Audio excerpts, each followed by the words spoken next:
Okay, we might as well get going now, and as people join in, they'll be able to see what we've got going on. So this webinar is more of a show and tell and sort of a sneak peek for what sort of functionality LeaseCTRL2 will have coming up to July when we release it fully. We're going to go through first how quickly it is to onboard with LeaseCTRL2. There's a big focus on reducing the downtime or the complexity of the onboarding process, which for quite a lot of softwares could be a day, it could be a couple of weeks. It depends how much data you have to bring into the system, and then also how much data is available to be pulled in, and the formatting of said data for every single tenement management software varies greatly. So signing up and registering for LeaseCTRL is very, very simple.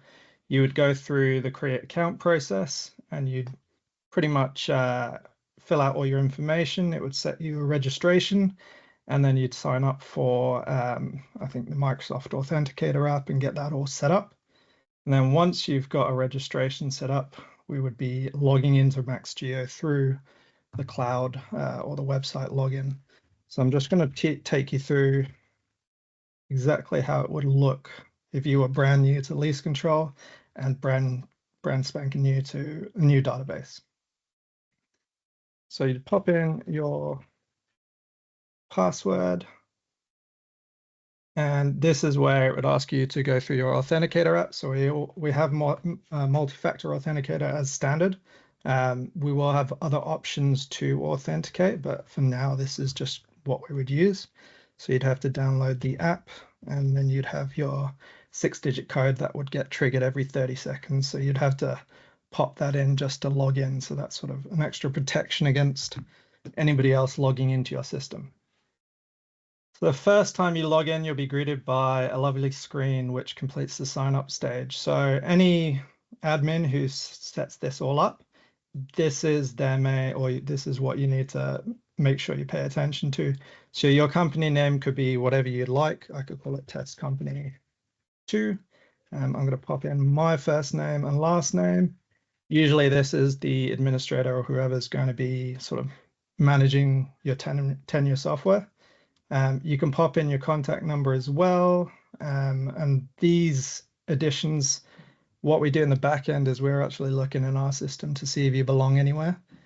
So if you sign up mistakenly, it will prompt you and say, hey, do you belong to this company? So don't worry if you accidentally do something and you maybe create a new one. This is, we made it smart enough to know if you belong to an already existing company or not.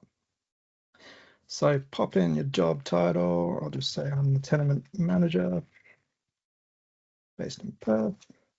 And so administrators and users will be what our licensing is based off. Administrators are read and write licenses, so you can read and both write back to the database. The users is just a read only. So when you sign up, this is important because it tells you how many people will be able to connect using an administrator license or a user license. So for the purposes of the demo, I'm just going to say I've got 3 admins and I've got 3 users. So I'm going to assign 6 people total to my licensing. There will be a nice terms and conditions that pop up as well, and you're all good to complete. So whilst that's done, that's taken you maybe a minute or so to fill out your information, and your database is now totally seated and ready to go. The next step from here is you'd look at your configurations, so your action configurations. We always invite people to check them because the action configurations we got on in our templates, there may be issues with it, they may be outdated. We'll try our best to get them up to date and to legislation, but there is a lot of configurations to pop in, and there are a lot of individual actions. I'll show you just how many we have in our system. So we've got actions for all of these countries in our templates. So we've got actions in South Africa, Australia, we've got them all throughout. WA, we've got actions in Canada. So every single person that creates their new database, go in and check your actions to your standard, validate all the calculations that happened. For example, if I go into an expiration license, I want to make sure all of these are calculating as desired. We've got all the completion processes in place. Yeah, any spelling mistakes, that sort of thing. So that's your first thing that you would do, validate all your configurations. Once you're happy with these all being correct and you've built them, or rather you've added more or adjusted them to suit, that's when you can populate your database. So we do that by import. There'll be two methods of importing into the system. One will be through this import tool. There will be another that will be available in July, which will be via Excel spreadsheets. So importing via our import tool is more beneficial because we have available to us the GIS polygons, and any publicly available data will automatically get filled out if we know what it is. So I can type in, well, let's go for a holder. See if we got any for Rio Tinto. So all you'd be doing is looking for holders. It should populate, and I know there is quite a lot. You can see there's 7,245 Rio Tinto based tenements, all from different types, all in this grid. Now, I might just filter some out to Australia only, because that'll make it a little bit easier. And locality, we're going to take some from Northern Territories. And we'll take one from WA as well. Okay. So now I've got 532 results. For the sake of importing, we're just going to take out some of these dead historical ones. You can see how quickly it is to filter through this list. All right, that's taken me down to 142. That's a bit better. So let's take that one. I'm going to take this one, and else can I take some from NT? And I'm holding Shift down, and I can click that as well. So you can see how very simple and easy it is to pick what you want. You can click this button and drag them all in, but that's totally up to you. So I'm fine with just bringing those in for now. Now you would apply your tenure manager. If you've got no results, which you probably won't have as a brand new database, we can go to add another person that will fill out the display name itself, and we're just going to call it Rio Tinto. And we can fill out all this information if you have the info, but for a speedy demonstration, let's just go with that. Cool. So I've got Rio Tinto in there. You can assign some staff members. Let's call this staff 1. Oh, need to find a category, and we'll call them a manager. And let's create another one here, 2. And we will say they are a staff member. All right. So once you're happy with that, you can pop in an operator if you like. I'm not going to do that for this. Is you get to the next screen, which is basically it will show you what data we have available to us in the system. And what it will also do is, if it's in Western Australia, it will look at the mineral titles online data, and it will pull in all the extra information that it possibly can. So any historical data we have, it will pull it into the system in a second, as you'll see. You can remove things from this final bit or you can edit things if you get the tenure manager wrong. You can add, if you go back, you can add more to the list. So yeah, this import tool is really useful. And once you're happy with everything, you're happy with all these areas are in, all the values look correct, all the dates look correct. So it's just checking all that's good. We can click import. And in a second, you'll see a lot of notifications come in. So first it will pull in all the basic data, and then it will start pinging you through for the Western Australian stuff. So you can see it's bringing in the shires, dealings, rents, area history. It's making actions. It's building combined reports if there are any and creating those actions as well.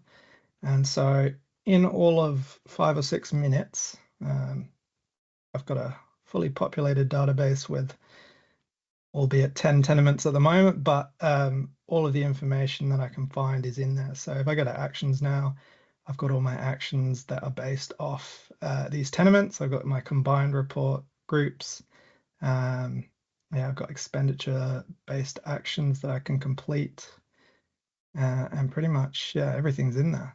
If we go into one of these tenements, you can see in my actions, I've got my financials, so all the expenditure records, any dealings, if there are any associations, so it'll pull in all the shires. Yeah. And then likewise, if there are any relationships between any of these tenements to each other, they'll create that as well. And even, yeah, for Northern Territory tenure, bring that one in, they will, if there are actions for it, they will be created. So yeah, that's pretty much the onboarding process and what we've done to sort of speed that up. Because I know it can be quite a painful experience. Yeah. What was that, Melissa? Oh, yeah. So we'll, if there is data available, it will pull in historical data for Queensland, but it depends whether there is information we can pull in. If you want that extra data, it will be able to be imported with an Excel spreadsheet or however you have it. But it definitely will be, whatever we have on file will be pulled in. There is Queensland tenure in here. If you give me a holder in Queensland, I'll be able to search for you and show you. But what data there is available depends very much on what you do. So going into your question, Duncan, I've actually got or I'm in the process of getting African jurisdictions into our import tool database. And I'll just very quickly show you an example here. We do actually have a couple of these in. So some of this is spatial data found through public mapping systems. And all we would do is pull this spatial data into our global database, which would then be able to filter into LeaseCTRL2. So that is in the plans and that will be available come late July, because whatever African countries there is available, shapefiles and public mapping information, I'll pull it into our database so that you can pull it in automatically. And likewise, the process of importing manually will be through an import tool, and there'll be a lovely button up here which will say import via Excel spreadsheet. And all it will be is they'll have a column here which will say lease control tables, and a column on the other side which will be all the fields for that. So will the actions be in Queensland be created after I load EPMs? Yes, they should be. Let's have a look for tenure in Queensland. Have you got Melissa, have you got a holder I can search that will definitely have tenure?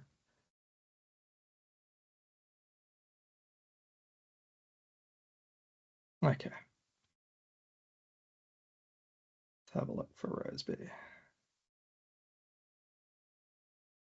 All right, so we've got some EPMs. Let's pull some of these. Oh, 3, let's pull these 3. And we'll add a new tenure manager quickly. And I'll leave those blank for now. That's pulling those in, they're granted, and we'll import those. So now it's successfully calculated 21 actions for those 3 tenures. So if I go to my tenure list and let's filter out from Queensland, you'll see all of my actions here ready to go. Now, as with anything, these actions may or may not be correct. So I'll go through that now as to how you can correct that, how you can fix it, how you can improve the default templated actions. I'll be doing that in the next couple of months, going through country by country to just at least give you a good base. And from there, then you can customize these actions.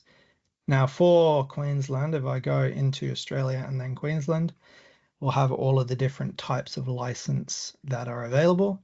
So if I go for the EPM, these are all the actions that we currently have on file.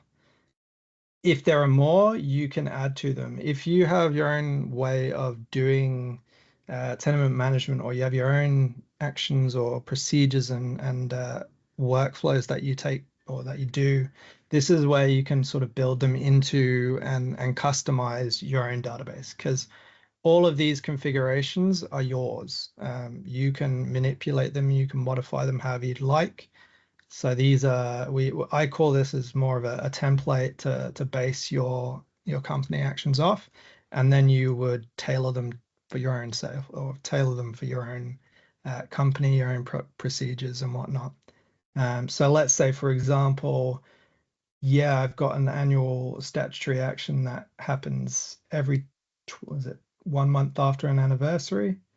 So I'll have an agreement where it's, well, we'll move this to 1 month, so 30 days after the anniversary, and this is going to be your first occurrence. So it's going to 12 months after and 30 days after the granted date, I believe. It's going to create this annual report, and then it's going to repeat it every 12 months. Now, I'm happy with that action, but let's say I want to have another action that sort of reminds me to do this. What I can do is add in a new action, and I'd make it required because it's going to happen every year. I'm going to narrow this down, just make a nice quick report. And we're going to call it report reminder, email geos. So let's say 90 days before the due date of my annual report, I want to create an action that is just reminding me, hey, you need to go email the geos that this action's coming up. So it would be calculating from the granted date, repetition and completion. It would be every 12 months. And then we'd need to do our first occurrence. So you can also, whilst I'm in here, you can also filter out some information, occurs when, and when I save this in a second, you'll see a few more options open up, and those options will be showing you when the first occurrence or the reminder will start, as well as give you the option to do some advanced filters. So that has been created. Now from here, I then need to set up the reminder. So when is this action going to occur? There are no amount of number of these lines that can be added. So if you see, I can add multiple lines, 1, 2, 3, however you'd like to calculate them. I'm going to say that we'll go with, if it's 12 months and 30 days, let's go with 10 months and 30 days. And then 30 days.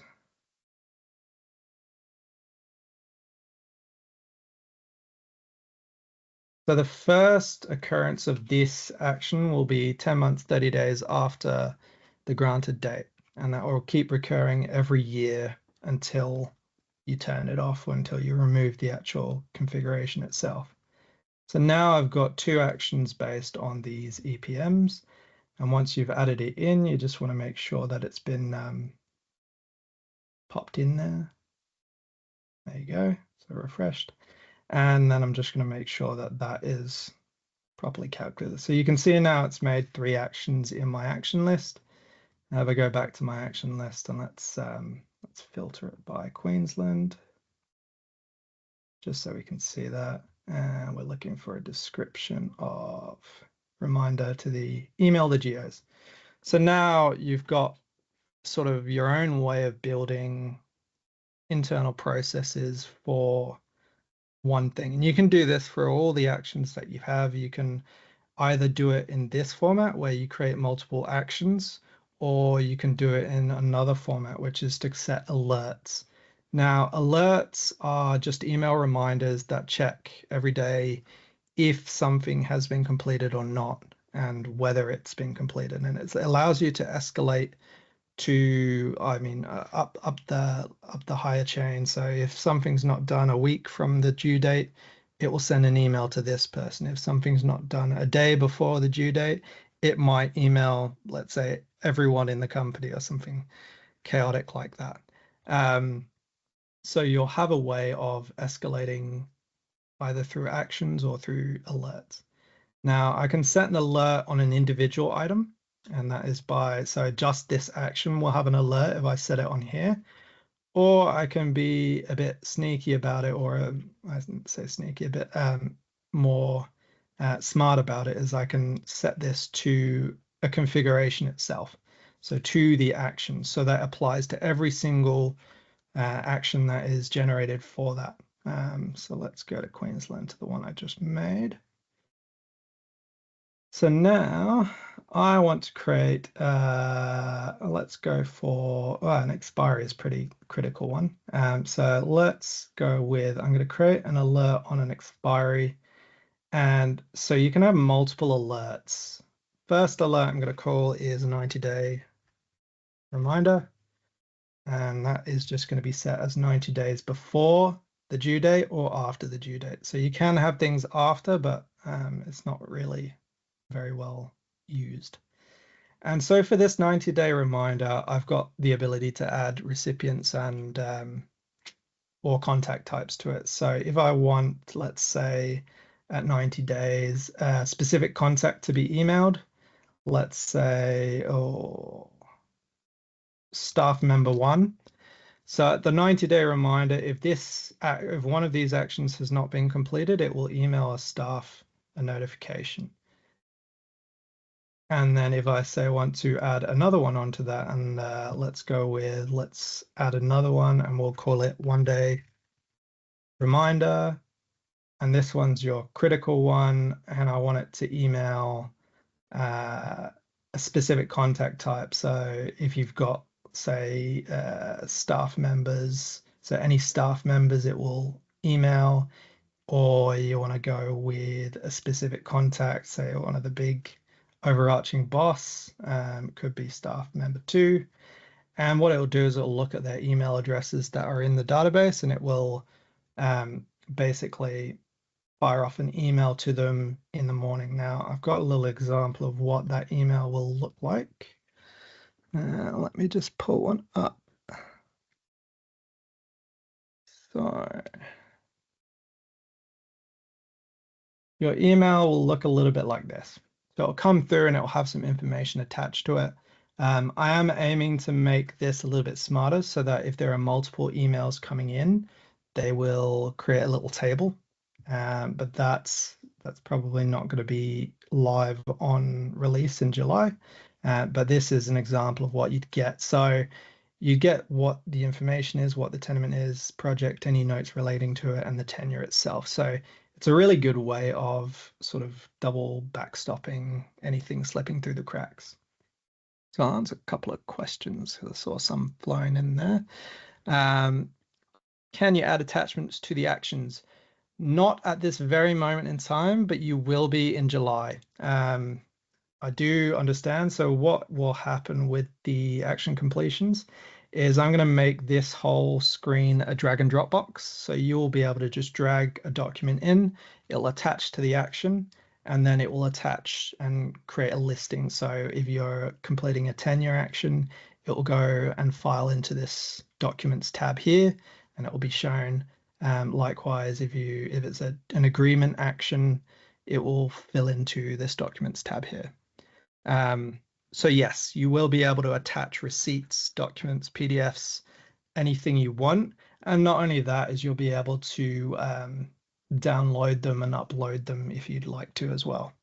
So that's one thing that we can do, is we can store the documents safely in the system, or we can have an option that will be to store a link to said document in a shared drive or a folder or something like that. The migration process. Yes, we have a script that is able to pull over all your LeaseCTRL1 configurations and set them up in LeaseCTRL2. That is something that would happen. We'd probably liaise with you and get a copy of your database so that we can pull them over and then work with you to make sure that they are all exactly how you had them. So you won't have to recreate all of that data, thankfully. Yes, we did have that in mind. There are definitely new additions to LeaseCTRL2 that won't be in LeaseCTRL1. So anything that might not be omitted, we'll liaise with you and let you know. So if there's any bits of data we can't pull in, either we'll find a way to pull it in and put it somewhere else, or we'll just let you know that specific bit of data can't get pulled in.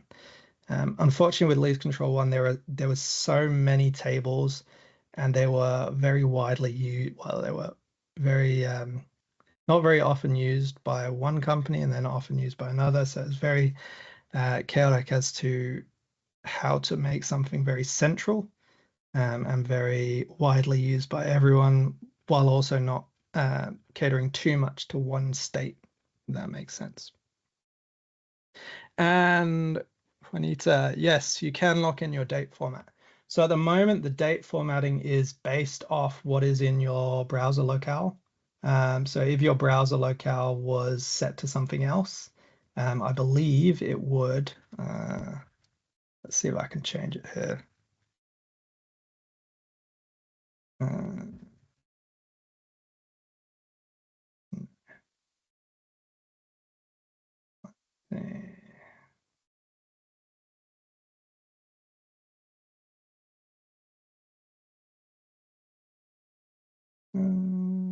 Browser. Oh, here we go. So if we wanted to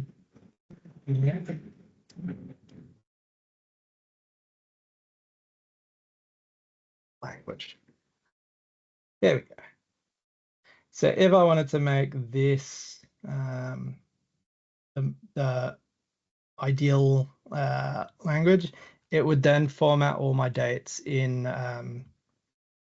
the American formatting, I believe. And it has been tested because, so yeah, there you can see now it's month and then day and then year. So it's totally based on what you have in your browser, which allows you to have your own control over it. As well as that, it might then mean that some elements of LeaseCTRL2 are translatable to whatever language you'd like. It depends what, and we will double check that is a thing, because I would like for it to be translatable, which would be nice. Any other questions from anyone whilst they're there? Whilst we're here, I'll show you a bit of the shapefile generator that we've just created. So as well as having all this ability, we also have the ability to export shapefiles. Now it is all in, I think it's WGS84, but you would literally tick all the files you want to pull in and download the shapefile. It might take a second or two just to download the file, but now you can see that it's created me a nice shapefile here, which then you can pull into your GIS apps. Now, in that shapefile, all the attribute data is all the data contained in this table. Anything that you have in here will then be attached to that shapefile, and then you'll be able to visually see it, let's say in QGIS. And if we were to just quickly extract this,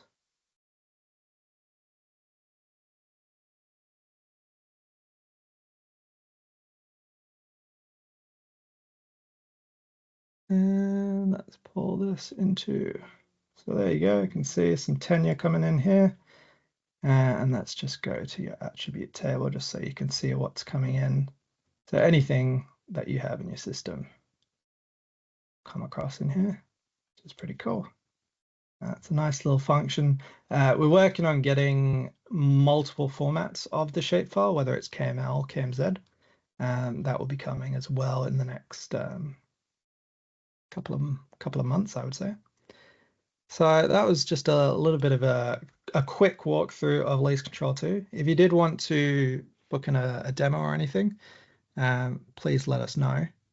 And likewise, I'm going to be updating to this version of the beta tomorrow. So we'll probably update it tonight, but we'll do testing to make sure, and then I can release the new beta version. So if you'd like to get involved with that, it would be, I'd be happy to provide that information.